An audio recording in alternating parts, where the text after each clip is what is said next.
house today, and I'm here to show you how I did this faux shiplap. So this wall behind me, eventually the plan is for it to go, and we're gonna put a big beam there and open up our living room and kitchen area and make it one big entertaining space. That's just gonna be a little more functional for our everyday life because we love to have friends over and we have people over all the time. And we're always shoved in my tiny little kitchen. So anyways, that is the long-term plan for my house. Now that being said, it's a little ways down the road before I get to that. And I was tired of looking at the old wallpaper that was everywhere and it was peeling, but it wouldn't come off. I know that doesn't make any sense, but like the edges were peeling up and it looked awful. So then I tried to take it off, right? That's the logical thing. I used steamers, I used chemicals, I used all kinds of stuff. And let me just tell you, that stuff, when it come off, it brought the drywall with it in chunks. There was no way to get that wallpaper off without destroying the drywall. So I had two options.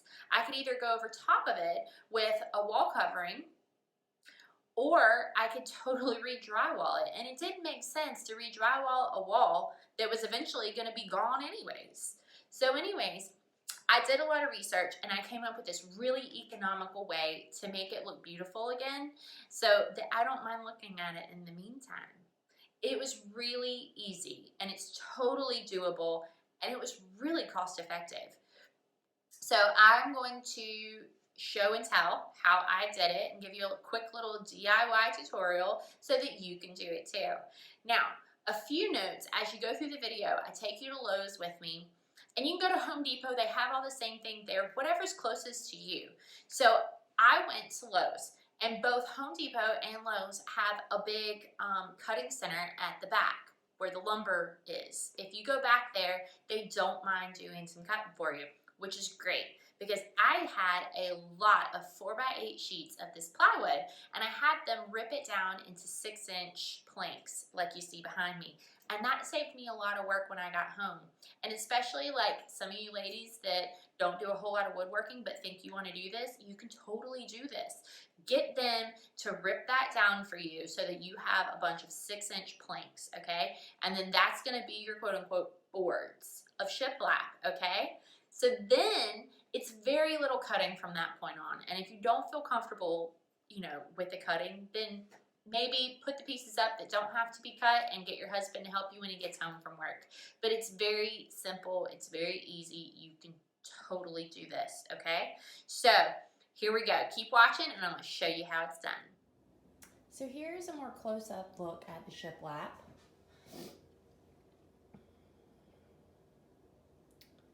And I've had a lot of people in my kitchen and well, that's not supposed to be hanging there. What's that doing?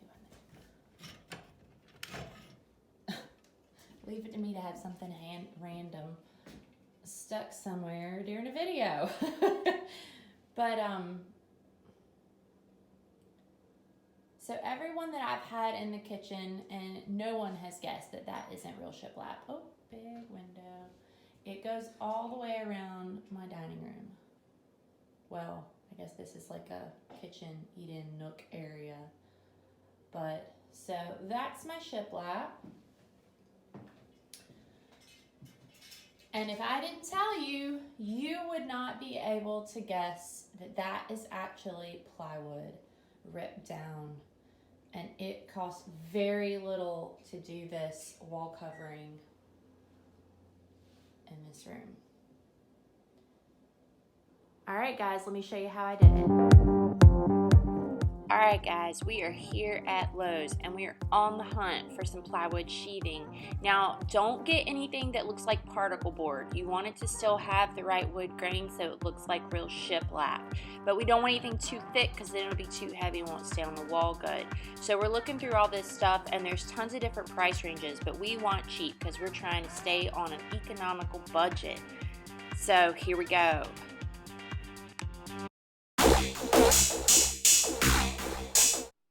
This right here you see is a thicker sheathing and it's 1853. So we went with this thinner sheathing because it's going to hold up and stay on the wall better. It's thinner and not as heavy. It was around $13. The sign's just missing. Hi guys. Okay, so you saw the finished product. you went with me to Lowe's. We picked out our plywood. I would suggest, I went with the most economical, and I went with unsanded. If you want it to be super smooth, you can save a step by getting the sanded plywood and getting them to rip it down there. Or you can go and get the cheaper plywood because it's unsanded. And you can bring it home and you can sand it yourself, depending on how much time you have or how much elbow grease you want to put into it. So I got the unsanded. I got them to rip it down there. They have that big saw in the back, and the guys are usually super friendly and are awesome and will rip it down. I got to rip mine down into 6-inch planks, okay? So I've got 4x8 sheets. They ripped it down into 6-inch planks. I brought it home, took it out of the garage, and I took a rolling brush and pre-primed it with Kills. So after that was dried, I came in here, and you're going to need a couple of things. I used a pneumatic nail gun with 1.5-inch nails, and I just popped them in, okay? They are 1.5-inch finishing nails or brad nails, 18 gauge. Oops. And it's super pop, pop, pop. If you do not have a nail gun or you don't feel comfortable using a nail gun, you can totally get finishing nails that you can tack in. Also, you can optionally use construction adhesive. So maybe you don't think the adhesive is, maybe it's in a bathroom and you're worried about the adhesive holding up. You can totally put the construction adhesive on the back, slap it on the wall, and just tack 2 nails, 1 in each end, and that'll make sure that it stays. So that's food for thought. Also, ironically, I just told you that I got the unsanded and wasn't worried about being smooth, but I'm super OCD. So after I put the nails in the boards, I took some, oh gosh, my words are not coming to me right now. I took some, the putty, or not the putty, oh my gosh, the stuff that you put in the holes after you take a picture off the wall. You know what I'm talking about. I don't know why my words aren't coming to me right now, but you know what I mean. So anyways, so I took that, put some on my finger, and rubbed it over each nail hole. So you don't see the nail holes in mine. And it didn't take a lot. It took 2 seconds, and it was done.